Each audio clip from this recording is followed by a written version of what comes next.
Hello student, class +1 arts, subject political science और chapter हमारा election and representation चल रहा है। उसमें ये मेन क्वेश्चन है इलेक्शन प्रोसीजर इन इंडिया कि इलेक्शन का प्रोसीजर क्या है इंडिया में, किस तरह से उसके स्टेप्स हैं, फर्स्ट स्टेप, सेकंड, तो उस तरह से बात करेंगे इसके ऊपर कि किस तरह से ये इलेक्शन का एक सिस्टम चलाया जाता है। सबसे पहला है टू फिक्स कॉन्स्टिट्यूएंसीज। जो कॉन्स्टिट्यूएंसीज होती है उसको फिक्स करना होता है। सबसे पहला ये हम इलेक्शन कमिश्नर के वर्क हम पहले वीडियो में करके हटे हैं, तो उसी तरह ये भी उनका ही वर्क है, लेकिन ये एक प्रोसीजर के तौर पर हम देख रहे हैं इंडिया में कि सबसे पहला स्टेप क्या है। सबसे पहला जब इलेक्शन करवानी है तो पहला स्टेप यही है कि टू फिक्स द कॉन्स्टिट्यूएंसीज के एक कॉन्स्टिट्यूएंसीज जो है फिक्स की जाती है इलेक्शन कमिश्नर के द्वारा।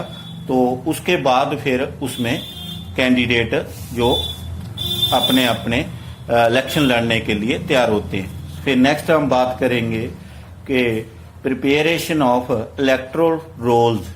तो इलेक्टोरल रोल है जो वोटर सूची है उसके कॉन्स्टिट्यूएंसीज के अकॉर्डिंग सेकंड स्टेप ये आता है। पहले कॉन्स्टिट्यूएंसी तय की जाती है, फिर उस कॉन्स्टिट्यूएंसीज में जितने भी वोटर रहते हैं उनकी एक वोटर सूची तैयार की जाती है।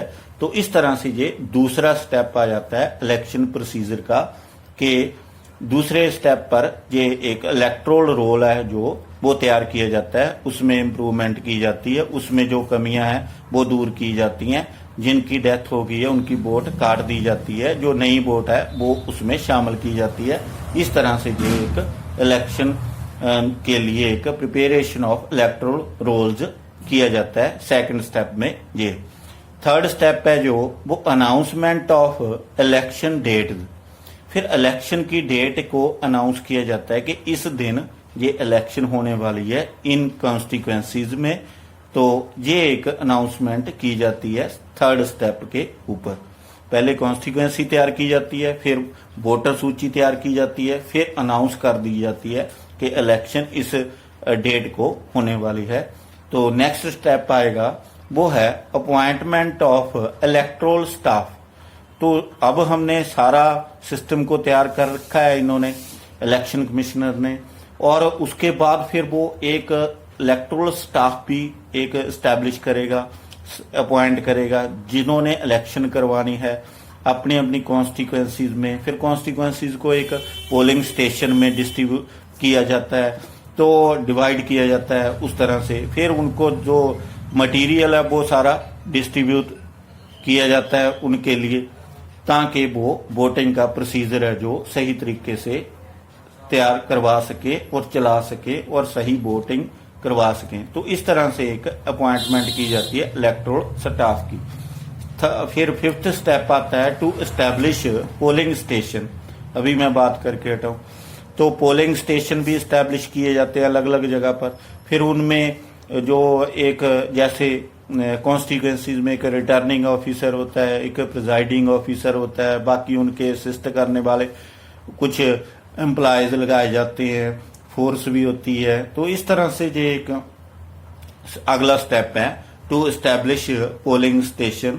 तो ये था प्रोसीजर का। नेक्स्ट है फिलिंग ऑफ नॉमिनेशन पेपर्स। जो नॉमिनेशन पेपर है, जिन कैंडिडेट ने इलेक्शन को लड़ना है उनके लिए एक डेट फिक्स की जाती है कि इस डेट तक अपने अपने फॉर्म फिल कर सकते हैं जिन्होंने भी इस कॉन्स्टिट्यूएंसी के लिए इलेक्शन लड़नी है। तो ये एक प्रोसीजर चलता है नॉमिनेशन फॉर्म का। फिर कैंडिडेट आकर ऑफिस में अपना अपना जो नॉमिनेशन फॉर्म है वो फिल करते हैं जिन्होंने इलेक्शन लड़नी है। बहुत सारे पार्टियों के होते हैं, बहुत सारे इंडिपेंडेंट भी होते हैं इस तरह।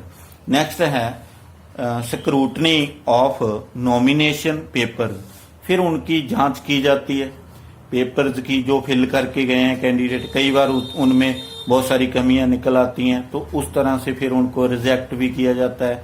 तो इस तरह से ये एक अगला स्टेप है फार्मों की जांच करना या उनकी स्क्रूटनी करना।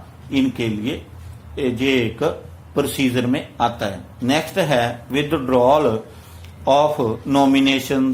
कई बार ये एक टाइम पीरियड दिया जाता है कि जिन्होंने पहले फॉर्म फिल कर दिए हैं, किसी ने पहले कोई नहीं सोचा भी मैं इलेक्शन लड़ रहा हूं, पहले फॉर्म फिल कर गया, अब उनको लग रहा है मेरे को इलेक्शन नहीं लड़नी चाहिए, या उन्होंने अपने जो नॉमिनेशन जो पेपर है फिल किए हैं वो वापस लेना चाहते हैं, तो उनको एक अपॉर्चुनिटी दी जाती है कि आप ये अपने पेपर वापस ले सकते हो।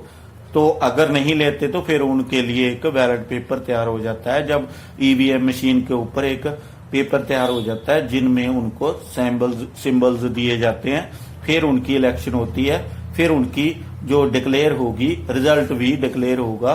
तो इस तरह से ये एक विदड्रॉल की करवाए जाते हैं नॉमिनेशन फॉर्म जो कि पहले उन्होंने फिल किए होते हैं। फिर नेक्स्ट है election campaign.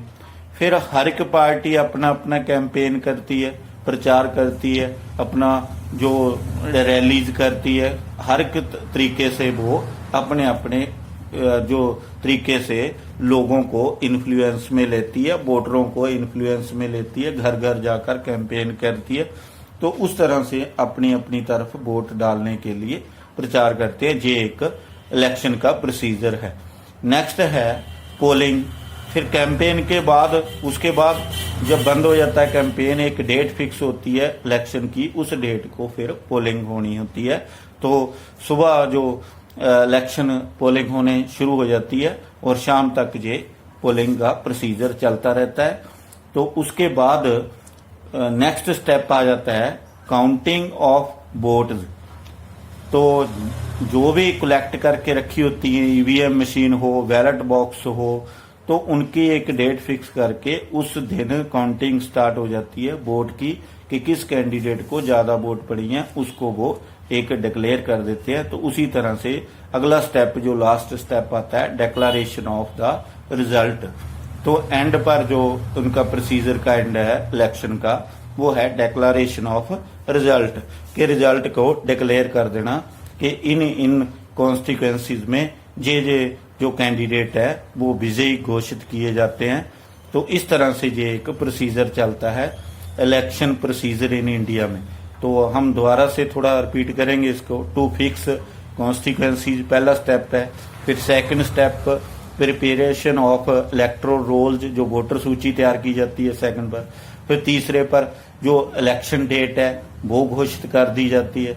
Fourth step appointment of electoral staff, एक इलेक्शन करवाने वाला स्टाफ को अपॉइंट किया जाता है। To establish polling station. फिर फिलिंग ऑफ नॉमिनेशन पेपर्स, फिर scrutiny of nomination papers, withdrawal of nomination papers. फिर एक दिन ऐसा आता है इलेक्शन कैंपेन स्टार्ट हो जाता है, फिर पोलिंग होती है। फिर नेक्स्ट स्टेप है जो काउंटिंग ऑफ वोट, गिनती शुरू हो जाती है। फिर उसके बाद डिक्लेरेशन ऑफ द रिजल्ट। इस तरह से ये प्रोसीजर को कंप्लीट हो जाता है इंडिया में जो इलेक्शन का है। तो नेक्स्ट वीडियो में हम अगला क्वेश्चन करेंगे। Thank you.